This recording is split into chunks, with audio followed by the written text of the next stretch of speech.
Recently released wave-based arena shooter Armoured sees you trapped in an ever-evolving room of lava pits, springboards, bonuses, and an army of robots with ill intentions for you ever making it out alive. Does this indie shooter stand up in a world of Doom Eternals and Call of Duties, or should it have stayed on the scrap pile? Before we start, I should mention I was given a free review code to play the game by the developer, so thank you very much for that, but let's get right into it.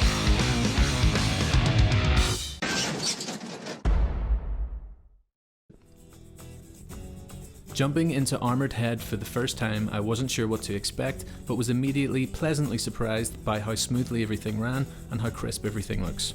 It has a striking and unique aesthetic, with the colourful arena backdrop acting as a stark contrast to the grayscale metallic enemies. Everything has a children's toy box feel about it, and although some enemies are fearsome to fight, and you can occasionally become quickly overwhelmed, all of the violence and destruction falls strictly into the cartoonish rather than the realistic, which gives the game a welcome, laid-back feel. All enemy types are of the robotic nature, but there is enough variety from dinosaur-esque bipedal robots to flying machines with steel jaws.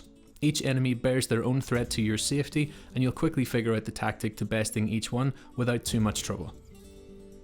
Weapons and ammo are dished out generously, with new weapons set to spawn at the start of particular preset waves, and ammo being dished out as a performance bonus.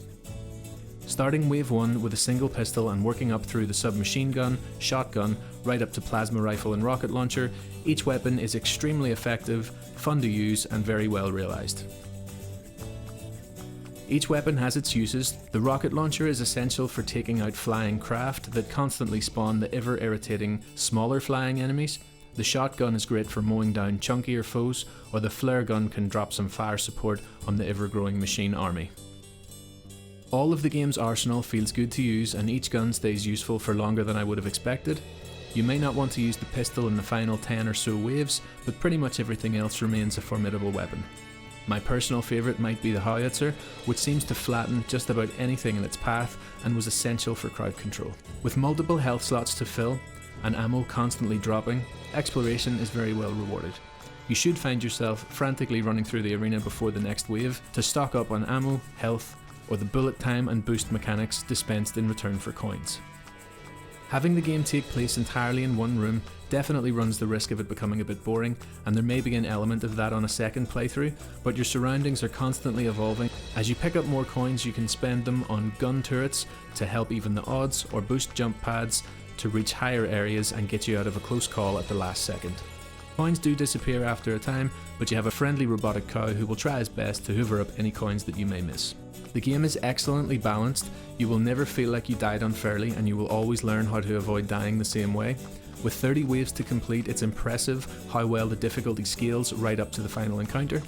There is a checkpoint system in place, so you won't always have to start from the start when you die, but with it being one checkpoint per every 10 waves or so, it's not for the faint of heart if you do die after around 9 waves. However, the game did keep me coming back as I tried to perfect my run, and there really is a very addictive quality to knowing that if you had just corrected that one mistake, you may have survived.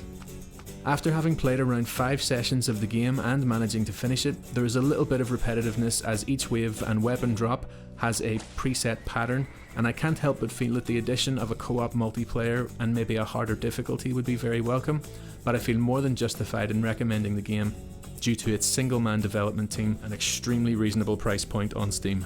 Overall, Armoured is a fluid and frantic shooter that will keep you wanting to gun your way through 30 waves all the way to the Golden Cup. I score it 9 cones out of 10 and thoroughly recommend it. Thanks for watching. If you enjoyed this video, please subscribe to the channel for more videos like this one, ring the bell, give it a thumbs up, and say hello in the comments. As always, stay safe.